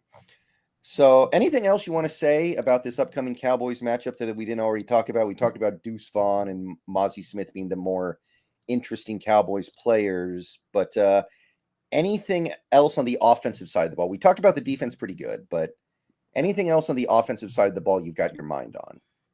I think it comes back to those receivers and Bobo continuing hopefully to look good, and the other guys kind of fitting in and keep an eye on what they're doing. Running game on both sides of the ball is going to be a big part of what this game's about for me. Can you run the ball a little bit better and get a little bit more of the holes created in this game? Albeit again, I know it's Forsythe, it's going to be Curhan over the other side, but Curhan's usually at least normally been a good run blocking guy out there. So if somebody creates some holes, give these running backs a few lanes to go through, and defensively the same thing. Good to see them last week with the stop the run, but I want to see the run hemmed up, and I want to see us run the ball well. Last year, Brendon, when we went wrong, when we lost games, it seemed like you could kind of go to the same reason on each and every one of those games. And that's that we lost at the line of scrimmage. We got beat in there. And if that's a place that we can get a little stronger in this year, I think it just not only improves the team, but removes a place that opponents can attack ad nauseum if it is something that we just can't seem to stop or hem up. So, and tackling too. tackling, which was Carroll referenced. Bad at first, but got really good as the game went along last week. That's another part that's a very big key to this team's defense this year. Oh, you're muted. Sorry, my bad. I'll tell you one thing that I would be interested to see in this game, the screen game, because Greg Bell had a tweet I think it was last night, where he said, I have seen the Seahawks run more screen drills and different screen drills than I've ever seen under Carroll. And I think he actually said in every previous Carroll camp combined. Like it is a clear area of focus. And if you will remember last year, the Seahawks screen game was historically bad. The ineptitude of our screen game last year, like we thought that maybe, hey, Wilson's just not good at running the screens. You get rid of Wilson and it's just as bad. In fact, it probably gets a little bit worse. You thought it was the offensive coordinators. We cycle through these offensive coordinators. It doesn't get any better. So it's like, okay, what's it going to take here? What's it going to take for us to be able to run good screens? Sounds like it's a focus this offseason. And I was doing a little bit of research for a video I posted earlier last night, and I was looking at the capabilities of guys like Charbonnet and McIntosh and JSN in the screen game. It's real. Mm-hmm. Like JSN was actually very successful running screens his one full year at OSU. It was like he ran about 20 screens and they were all successful. And it averaged out to about a screen and a half per game to JSN that one season. So that's pretty legitimate at that point, I think. That's it's not a huge part of the offense, but it is a part of the offense that matters. So I would love to see us start to run more screens with these guys. I would agree with you. I think it's also, let's push it forward to the opponents you play a little bit. For instance, taking the Niners. The Niners defensive line with a wide 9 is going to want to get upfield. That's what they want to do. That's what they encourage. Those guys are going to get upfield, and corners and safeties will come up and help tackle so they don't have to be as worried about the running game, and they'll tackle well so that they can be a real group gang tackling team. But think about what you do with a screen game. You do it to beat the blitz, but you also do it to attack those teams who might even come at you with the front 4 rush, who are pinning their ears back too much. They're not doing any sort of having any hesitancy to play the run. They're just getting upfield as quickly as they possibly can, looking to get their sack. And when Bosa's and the Hargraves that they've now signed, Hargrave has become a poster child for this. Go look at his run grades over the last 3 years versus what they were with the Steelers. It is miserable. It went from being a solid run defender to being a miserable run defender with the Eagles because he is trying to get upfield. And you play the Eagles and you play the Niners twice and you play the Washington football team once this year, I believe, who's got their front 4 set up as their setup. So you're going to have teams trying to get up the field at you, and to be able to call upon that screen game to be able to, hey, why don't you hit your brakes a little bit? Not so fast, Buster, like take a little beat, and that little beat, if you can make a defensive line do that, Brendan, which is what the screen game will create. Then if wait, because they hit us that screen game or 50-yarder last time to McIntosh, I got to kind of wait for a second. Okay, now I can fully go. That can be the difference between getting a pass block set or not. Then even on now snaps, you're not running the screen game. Yeah. And I've said this before, but Charbonnet caught over the last 2 years at UCLA almost 3 passes a game. Mm-hmm. And pretty much every catch he makes is just like a check down or a dump off or a little quick screen, stuff like that. And then you have a guy like McIntosh who is running completely different kinds of plays for screens. Like he's actually lining up as a receiver and catching bubble screens. He's actually leaking out over to the left side, and then the offensive line lets everybody run past them. And it's like that misdirection play where he gets it. It's like 2 completely different skill sets for 2 running backs that are really good catching the ball. And then you have JSN as well, who I think can be good in the bubble screen area. Like the personnel is there. And don't you think that's also been a part of why it's not been utilized recently as much, is because the person Eskridge is out for the last couple of years since you brought Waldron in, and you haven't had as much the mobile lineman that you had to kind of bring in and get allotted. And then you didn't have the McIntosh and JSN combo on top of the Charbonnet, like you said. I think it's right on point. Chip Kelly used him all the time that way because Chip Kelly's trying to gas you on a defensive side. He wants to run as many plays as possible offensively. So he's catching your lineman thinking, you guys are gassed out. Now I hit the screen game. So he really leans into it a lot with his running backs. And I think you've got the personnel in a way now that you've never had to be able to do it. And that was one of the things I think impeded you from running it as much, at least in the last year. That wasn't always the thing that impeded you. Some of it with Brendan was that you had a 5'10" quarterback who just, as I talked about before, you got a 6'6" modern defensive lineman with his long arms up running. Back in the day, you could throw that over the top if you're 6'4" going against 6'3", but when you're 5'10" going against 6'4", you can't get that ball up over the top in the way you need to. Like the lock route you talked about in the wheel route. You can't just throw the screen like Russ try to lollipop it over and everybody can rally. It's got to get into the running back's hand as fast as possible, but you're also having to get it up over the lineman's hands.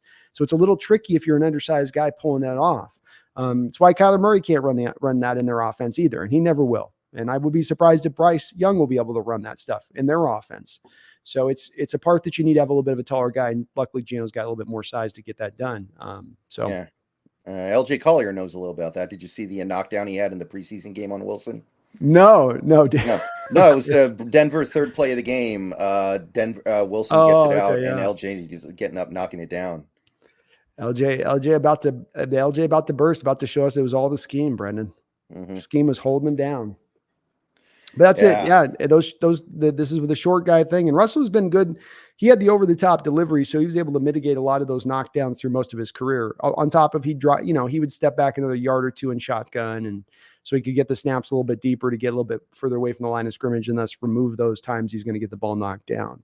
But you never could run it because of that. And I just think now you have an opportunity to do so. So hopefully they do. And it's good to hear they're working on it. That's the extra part, is you got to work on it too now. You got to actually work to make it something you run well. Feels like the NFL in general is moving towards offensively systems where you go down the field a few yards at a time, and the big play stuff is starting to fade a little bit. That's kind of the sense I'm getting. It's more about keeping everything safe and easy and just matriculating your way down the field. And you still have big plays, but it feels like the offenses that are built around the big play are starting to fade away. Yeah, I think the defenses have done a good job from the Fangio schemes. It was Carroll for a while, then it was the Fangio coverage schemes on the back end to finding a way to fit and take away that deep stuff from those quarterbacks. And now you have it even to where guys like Mahomes, who was all about bomb city early on with most of what he was doing, not most, but it was a big part of his game, to now he is doing just the dink and dunk stuff and getting the ball in space. And I agree that's where it's going. And makes sense. Get the ball in your athletes' hands and let them do the work. Don't try to make it hard and them get in their route, and then your blocking holds up, and then your quarterback hits his back feet, makes the right read, point guard away, get it in their hands. And that's what the whole college system is. I mean, it's part of what sometimes to me, Brett, makes college football hard to watch, because it's just this basketball point guard thing where it's just, a little throw here, a little throw there. Nothing's really looking like football, at times, but it's where the game's going. And that's, I think, going to only get more and more on the pro level. Yeah. I mean, everybody's kind of a Brock Purdy now, almost. Everybody's a Brock Purdy. Yeah, kind of. That's why a lot of these guys who are undersized at the college level start to get more praise in the NFL, like more heat, because, we just get him in shotgun all the time, and then he just sits back there and just peppers the ball everywhere. It's like, well, okay, if you're going to run shotgun all the time and then just remove all your under center stuff and 3-step drops. And that's the other thing. 3-step drops are killed, right? Unless you're opening passing lanes for a 5'10", 5'11" quarterback, you can't really do 3-step drops, and then it gets a little bit tougher with that, so I don't know. It's just, I think it'll improve this year. I think it's going to take a big step forward, and it doesn't have to be dominant part of the offense, but just keeping that pass rush at bay a little bit. I think that was part of the reason the pass rush got to us through the back half of the year, is teams knew they didn't have to worry about the screen game. And so you could eliminate that in your pass rush and just get upfield. If it wasn't a run play, then it was going to be a pass play. And Seattle had so many pass plays built in that were built to hit deep, Brendan, that you go, okay, they're going to go a 7-step drop here. I got 2.5, 7. I got 3 seconds to get my pass rush off here, and get up the field fast. Right. Yeah. But other than that, I mean, this weekend's a great opportunity for Jake Bobo to really solidify his roster spot. I think if he has another good game the way he did against the Vikings, he's good. Because Derek Young is back, by the way. Apparently it wasn't a sports hernia, which is awesome, because a sports hernia would have probably cost him a month of the season, right? Or he might just be tough as nails. They might not have been doing the surgery after this. I've seen guys do that where they'll just be like, it's fine. I'll just, some guys are tough. They're built like that, Yeah. And, I mean, people keep talking about Noah Fant and potential trade packages. I don't know if it's going to happen or not, but people keep talking about it. I feel like for that to happen, we need to see some nice stuff from Parkinson, so we feel a little more comfortable about giving him a bigger role. So maybe he's somebody I would like to see something from over these next couple preseason games, because he's getting the reps. He's definitely getting the reps because of the because Fant is not going to be playing, and neither will Disley. I think that's a good point. I mean, he's the guy that's got to rise to the occasion if you're gonna move off a guy that is as steady as Noah is overall. And we've all hoped that Parkinson could kind of come a little bit more forward like that, because he does offer a lot in his game, and he's stepped forward with gaining the weight he has and becoming a better blocker as he has. I think to add on to your point on that though too, let's add Mabry and Gindorf to this, because if you're going to make that, and you're going to look to, unless you're looking to go 6 wide and 2 tight ends, which as much as the team ran 3 tight ends last year, I would think that even if they move Fant, they would still look to have 3 tight ends. Yeah. So one of those 2 guys has to step forward into that spot too, for them to feel comfortable, to make that trade. But I think, I think people go to the sports track and the salary structure here, Brendan, and they look at what we can do and how things can flip either way, and what we can offer as far as assets back. And there's not a lot of way to do it. And he's the one guy you look at where there's 0 dead money. You're clearing it all off of your cap. If you do, there doesn't seem to be him with a long-term plan here, regardless of whether Parkinson steps forward or not. Mm-hmm. Yeah, it's just, I understand that, you could call up Mabry for depth, but I just need something a little bit better than Disley as your number 1 tight end. That just feels like it's not enough. And then if Parkinson is just kind of a decent depth piece, it's like, now you're talking about being one of the weaker teams in the league at tight end, for a team that loved using their tight ends more than any team out there. That's not a great position to be in. But if Parkinson shows he's taking that next step, contract year for Parkinson, by the way, don't forget that for a second. Because this is year 4. Is it?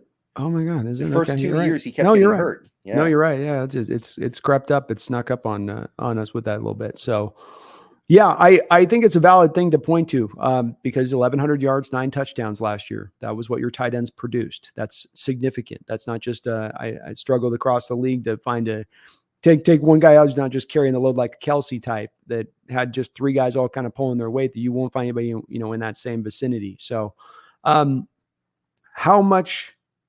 I mean, the Buckner thing, though, for you, as much as that is a worry, I think at that point that, is it worth it to you then still, though, doing that trade if the Colts insisted, or you had to do it to make the money work?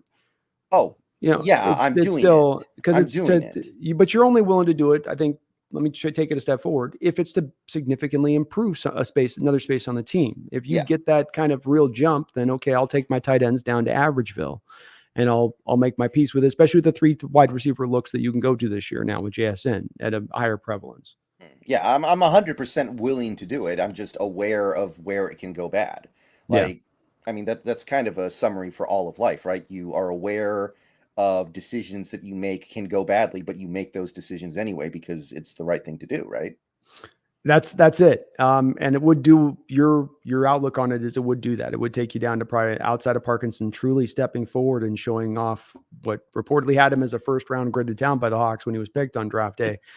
That's right. You would be, I know that was when I still chuckle at, but you're going to be in that state of things. So we'll see if he is a piece or he is not, and if they would be one or they would not. But I can see where it does go 2 and 2 together. But if I'm going to move him and package him, and we're going to dial the tight end position back, then we've got to kind of, I think, round it back towards what are you getting back in return. I don't want just Grover Stewart back for Noah Fant. I want Let's make a big swing if we're going to do that. Mm-hmm. Y2KHA, thank you for becoming a new member. I believe this is a membership on your side, Brandon, because it has the little paperclip logo on it. Oh, okay. So welcome to Brandon's membership club, Y2K. Let's go, Y2K. Thank you, man. Welcome aboard, brother. Yeah. And he also did this $2 super chat right below it. Disley also injury prone. Yeah, that's true. I mean, if you trade Fant and Disley gets hurt, you are really maybe sporting the worst tight ends in the league. Yeah, that's where I come back to Gindorf and Mabry have got to show us something on their side of it, because you're in a state at that point of, if you got to call upon those guys, you need to have somebody there that's functional. And Gindorf last week did not have a good initial view on the scene here. Mabry was a little bit better. But that's where that comes back around to, okay, how is the other guys now that step up, that slide back into the depth? I think Gindorf got cut today, actually. Did he? It adds up. He had a bad game, a bad Yeah. game. So The guy to watch might be Hey Bear, even though he's small. Maybe he could be like Jacob Hollister, kind of like the H-back thing almost, where he's kind of a tight end. that is Fant's spot, right? That's Mhm. and Fant is an H-back tight end. Technically, he can do inline stuff, but he does a lot of what he does off the ball. So if you can find a guy that fits, into that realm too, and that could work as well with it. So, yeah, the team could do some other things with this as well, Brendan. Like if you did make a trade with Fant, it's nothing to hold you back from maybe making a trade out there for an H-back type out there, maybe on another team that's available too. Especially if you're looking to just fill out the roster depth for a third guy. Alan A, thank you for the $2. Thoughts on Christian Wilkins, defensive tackle from Miami? Yes, this is a guy who wants a new contract, and Miami may not be willing to give it. Yeah, based on my look at him, I mean, I haven't seen a lot of him because he's out there in that AFC. So I got to admit, I haven't Allen, torn through his game film and looked at him a ton.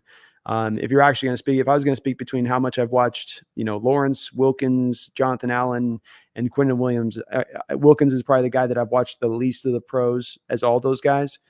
But based on what I see off of him, he is a guy that has got familiarity playing a 3-4 defense, as dominant traits that he has shown on the football field.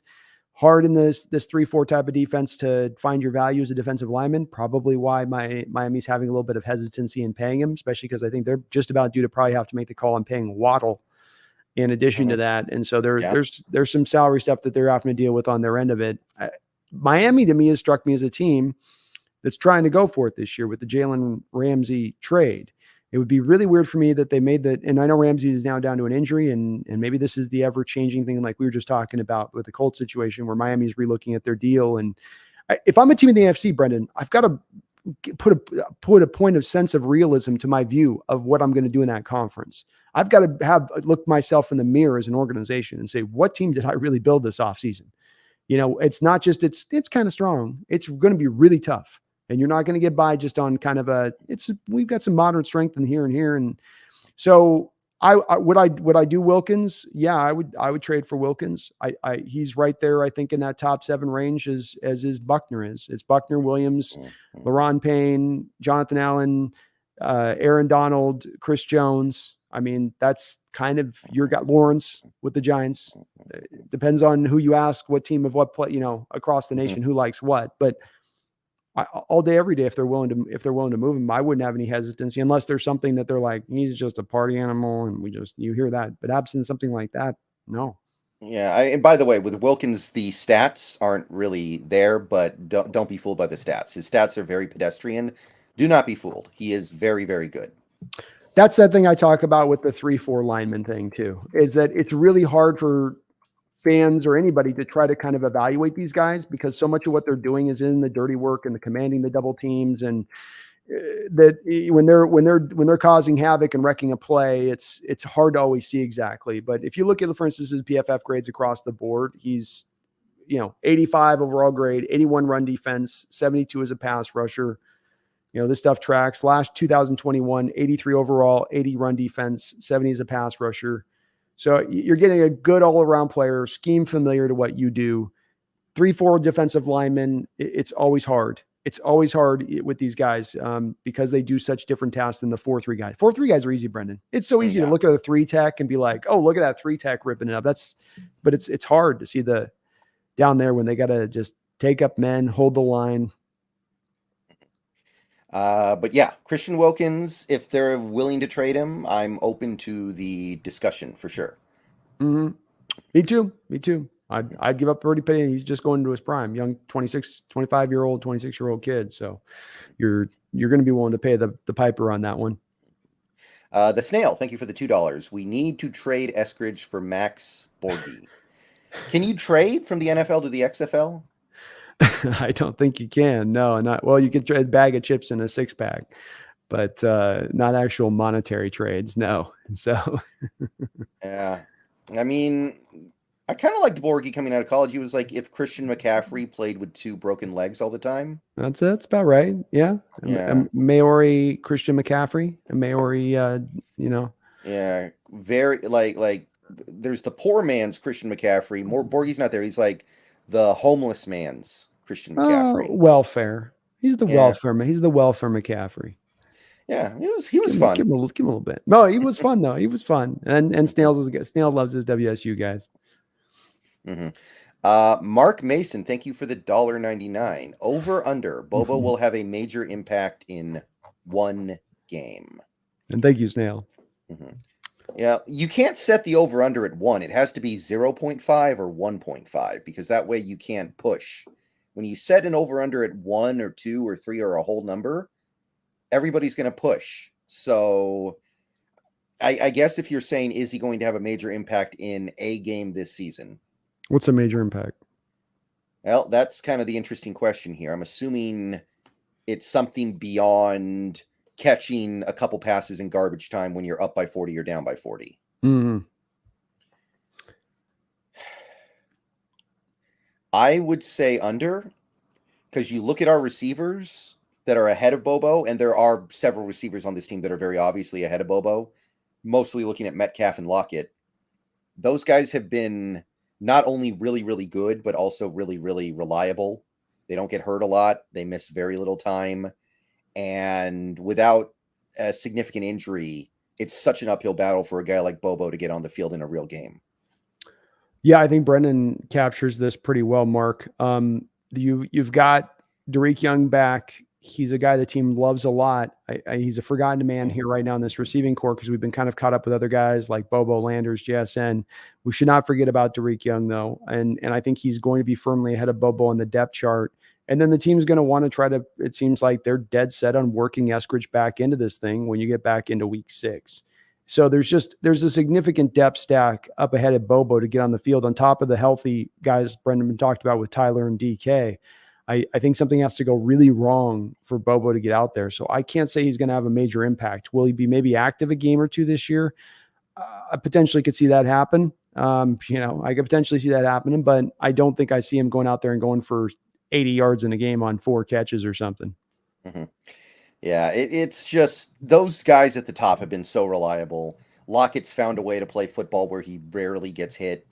Like, I know Metcalf. The funny thing is Metcalf came out of college with injury concerns, and so far he's actually kept it clean. Mm-hmm. So with those two guys staying up for 16 or 17 games, it's just really hard. It really is. I mean, they've been a picture of health, man. And, Tyler does so well about protecting himself. And one of the upshots of that you'd think would be longevity and ability to stay more available as he moves a little bit longer and deeper into his career. And DK's just turned 25. So, is he, he's not like he's at the end of his, 29, 30 years old. The wheel's about to fall off. No. So I think that there's no reason to think this year will be that year for them in that respect. Right. So I think that's about it for this upcoming preseason game. I think we've said what we can about this Cowboys game. So there's one more thing I wanted to talk about briefly with you tonight, if you're open to it. Yeah, let's roll. So we are planning on doing a little series this season throughout college football where we do a show once a month talking about prospects that are of interest to us as potential future Seahawks. And we definitely want to do a show before the season actually starts. The college football season starts actually pretty soon here. It starts in late August. The first games are August 26th. So we are 9 days away. So what are you thinking in terms of a good time to do that? What do you think makes sense? I'm good as far as any timeline goes on that. So I mean, wherever I think just before is a good idea. So next week at some point, I think we should try to kick a show off with that in regards to that and get an initial look. Yeah. So basically, we're just going to come in with players that we recommend because there are definitely people out there who watch college football, but they don't really have a team. They watch college football because they want to get an idea of who's interesting for NFL purposes the following year. So we're going to start finding our guys. Some of them are going to be the guys that are everybody's guys because everybody loves them. Some of them are going to be sleepers, but I think it's good to start having these conversations earlier. Like last year, we didn't really talk about it at all until the end of the season. This year, if we start doing a monthly show, I think that would be very appealing to a lot of people. Agreed. And we've done so well in recent drafts with the Seahawks. This is a big part of how we build our team. So it's important to pay attention to these type of things. And it gives us a better idea of the prospects, gives you a better idea of the prospects. And then, I often, as Brendon does, get asked about guys that there's no way Seahawks will draft. That I saw this guy play out there in the deal. There's no way for what we do and what we want and what we're looking for. We're going to look for this kind of guy. So it's also a little bit of an elimination process on those that aren't likely to be Hawks that you don't have to spend as much time, be kind of enamored by. But yeah, I think it'll be valuable to you guys and just kind of get an idea of these guys along with us as we get a clear understanding far ahead of the draft. So you are still up for doing that? 100%. So that's a little bit of a sneak preview for all you guys in the chat. That is coming in the coming, I guess, week now, because we're about a week away from the start of college football. 2 more super chats to sneak in here real quick. Scotty Mack, thank you for the $9.99. What are your expectations this year? Playoff team? Or are we a couple years away from Super Bowl contention, or more importantly, winning the division? Thanks again for all the great Seahawks content. Well, what do you think, Brandon? Appreciate you there, Scotty. I've developed a pretty firm opinion on this. I think that as long as the Eagles can keep Jalen Hurts upright, I think they're going to go back to the Super Bowl this year as a rare team that lose the Super Bowl and get back to back to back. And I'll tell you, my Sidney Brown's going to be a star thing. Remember when I said that? Sidney Brown. I remember that. Brown. He's looking real good for them. And not to mention their injection of young talent. Nolan Smith's looking good for them. They're going to get those young guys to help that team out. I think that's going to help them really take a step forward this year in a way to where they're just going to be hard to deal with. I could be wrong with this, but I say that where I think our Seahawks end up playing them in the conference championship. I think we find the Niners not quite at full strength this year, dealing with some of the problems. I saw you did a video on it, which was smart because it's always fun to talk about dysfunction in Ninerville, Brendon. It's always nice. But they're just looking not the most fun. They're not looking maybe fully dysfunctional, but things aren't looking. What word would you use? Not semi-functional. There are some things going on there that shouldn't be going on. Like they're giving equal reps to 4 different quarterbacks. And I watch occasional Grant Cohn videos because I have a guy who links me to them sometimes, and he basically said it feels like these quarterbacks aren't even getting like a day of reps. Like they go out and get an hour worth of reps the whole day because they have to give reps to this guy and this guy and this guy. And it's like, he feels like nobody's getting a real shot here because they're trying to give 4 people a shot. So I've seen a couple of Grant's videos too. He's getting frustrated. I've seen his other content creators getting frustrated with it. And if it's exhausting them, it's gotta be exhausting the team eventually, because this thing has been stirring around for a while. But I think that we get 12-5. I think we find our way into the conference championship, probably come up just short of the Eagles at that point. But then by next year, we're ready to roll. Guys are in just the right point, just the right time, just like 2013. Everything is just set up, kind of perfectly at that point to make that run. Yeah, I don't believe we're the best team in the NFC. So if you're talking about a Super Bowl contender, no. But if you're talking about a contender in terms of like they're going to be part of the conversation, yeah, we can be part of the conversation. Yeah, we'll definitely be in the conversation. That part will be there. So it feels just the thing I always come back to, and it's a simplistic part of this, Scotty, but that whole Super Bowl thing I just get caught up with, which eventually we're going to want to take a look at this, but where the final roster is age-wise on this, Brendon, but 26.5 years old. That was the average age of the roster that was the youngest roster in NFL history to win a Super Bowl. This roster is going to be about 25 and a half, almost a year younger fully than that team that won a Super Bowl. A team that much younger, that had already been it had to be the youngest ever in Super Bowl history to win Super Bowl just the first time. Can they do that again? Can Carroll get them that much younger? That's a hard road to get across for me, even though they're going to be talented enough. I think they're going to be just a little bit too young to fully get to that fully butterfly state. They'll break out of the larva mold, but they won't be able to fully get the wings, fully out. I mean, when you think about it, we've had 2 straight years of having well above average draft capital. So a big percentage of our team are rookies and sophomores. So it makes sense that they wouldn't be completely ready yet. Yeah. I just think that'll be the reality of it, is youth does rear its head both for the good and the bad over a course of a season. We had some of the ups and downs of that last year a little bit. And you'll get some more, like you said, because you've done another draft of we added 8 or 9 more young guys that are going to be out there playing around, not necessarily all starting, but they'll be playing a lot. And you'll get the benefits of this after year 2 with all these guys having played so much so early in their career. But you do have to go through the bit of the inconsistency bumps, which if you're going to be a Super Bowl team, I think that you got to get some of that is ironed out as much as possible to really make the run, because it's so hard to make that kind of run. The Snail, thank you for the $5. Bobo will get a big TD at least once this year while DK is on a poop cart break from that coffee gummy bear diet. Yeah, I mean, that's like the one time in DK's career he's missed time in a game, right? When he got carted off to use the facilities. It's not DK's neck. It's only his bowels that can stop him. No corner in this league can stop DK. Only his sphincter. Yeah. So, I mean, maybe then, right? But Bobo's more of a big slot guy. So if anything, like if JSN has a game or two he misses, that might be the opportunity for Bobo, right? It could be. They played him somewhat on the outside a decent amount in this last game. Maybe some of you were talking about things to look for in this upcoming game if they continue to do that.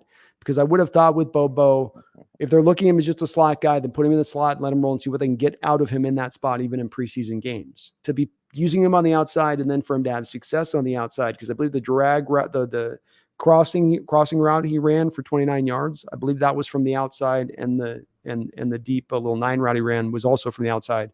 So I say this because though at UCLA he was only a slot guy, when he was at Duke, they did use him on the outside. So he has some familiarity when he played back over there of doing that with them. It's just that Chip Kelly just was like, you're slot guy only. And the speed thing is the key here, Brendan. I think that this is the great mystery here. You know, is he truly a 4.9 guy, or is he more of a 4.65-ish, 4.7 guy? Which if you are a 4.6, 4.75 guy, it's not great either, but you can kind of get by at that point, especially if you're a big, long, tall guy with ball skills, because that means you can win those contested catch situations at times to offset the lack of separation you're going to create, not having the most speed or quickness to fall back on. Yeah, we'll have to see exactly how it pans out. I personally, I like him the most as a big slot, but we'll I agree. See how it pans out. I agree. That's probably his best upside. And I don't know, we both are probably in the same place. This isn't the guy we see as a long-term probably starter in this league. You're just hoping for him to be useful if you have to call upon him on the field. And that's where he would be most useful. Nick Craig, member for 3 months over on the TheSeahawksNest channel.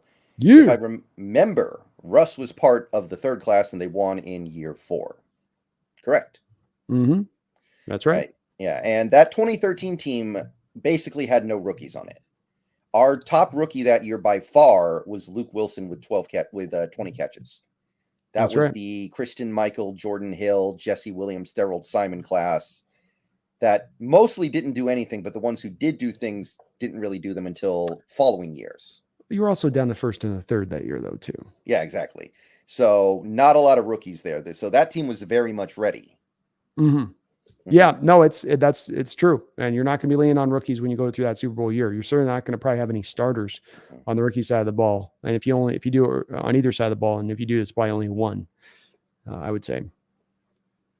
Somebody just asked in the chat, has a big slot ever happened before? I think Kelvin Benjamin used to line up in the slot sometimes. Michael Thomas. Guy. Yeah, Michael Thomas. Yeah. Michael Thomas. It happens occasionally. Most of I think of like this. I mean, every tight end that gets flexed out as a slot wide receiver is basically a big slot. Travis Kelce, when he's flexed out, that's what they are. And for all intents and purposes, Bobo is basically the same thing at the same size ratio. Does he have the physicality those guys do? No, but then he probably move quicker and better, not having the 25 extra pounds for the blocking that you have to have as those tight ends when you move them out. Yeah, he probably does have a little bit more there from a juice standpoint. So, there's been a good amount of slot guys that are the big guys. Teams have utilized that a lot in history, and not just in recent history, but you can go back and find some other ones too. If you go back even pretty far. So. Okay, so I think we've said what needs to be said for this show. I want to thank everybody for showing up tonight on both my channel and Brandon's channel, the Hawks Nest. Brandon, I want to thank you for coming out tonight to be on the show. My pleasure, man. Thank you for having me. Yeah, I will be on Twitch later tonight. We're going to lead off with a hopefully very short stream where I try to get the final Mario Kart 6400cc Gold Cup. We got to beat Rainbow Road tonight. Get And 'em. then we're jumping over to Animal Crossing. So hope to see you guys there. Brandon, once again, we'll do this in the very near future. We're going to link up after this Cowboys game. We're going to link up for these NCAA prospects, and we're going to have a great year this year, aren't we? Well, we're going to get it. It's going to be one fun season to watch for Hawks. I think they're going to, whether they get to a point of contending or not. We saw last year, Brendan, it was an entertaining team to watch. They give you some fun games from start to finish. You got a lot of young, fun players. You got some of the old guys still going for that ring, chasing their, guys like Gino that are easy to root for.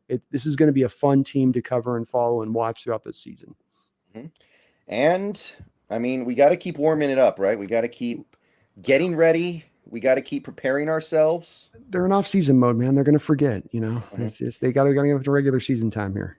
Mm-hmm. So it has to be said.